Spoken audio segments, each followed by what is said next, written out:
Good morning, Alda, from the White House, where it's just coming up to 9 in the morning. And over the river in Virginia at the Pentagon, the Defense Secretary, Pete Hegseth, and the Chairman of the Joint Chiefs, General Dan Kane, have been giving that update that we showed you a moment ago.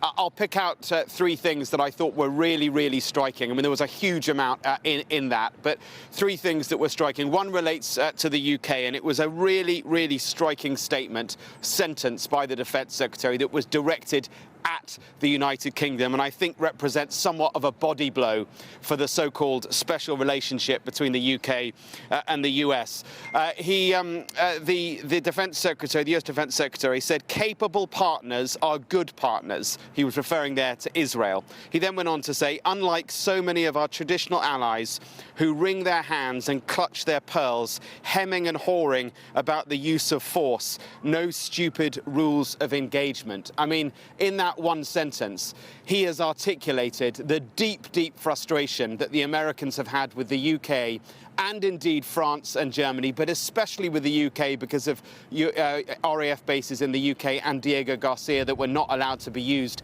in the initial strike that we saw early on Saturday morning.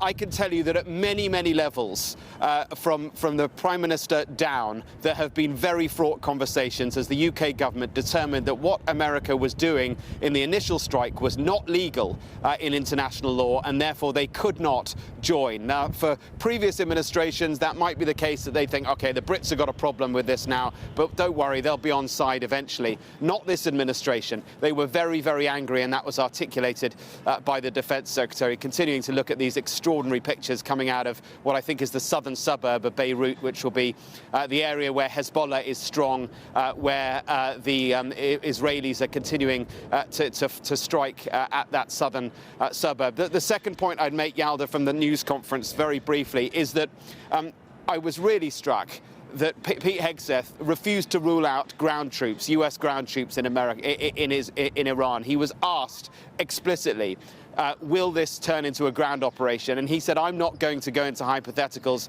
I'm not going to tell the enemy what we might or might not do. I'm paraphrasing, but that's effectively what he said. He didn't use that opportunity to say, absolutely not, there will be no ground troops in Iran.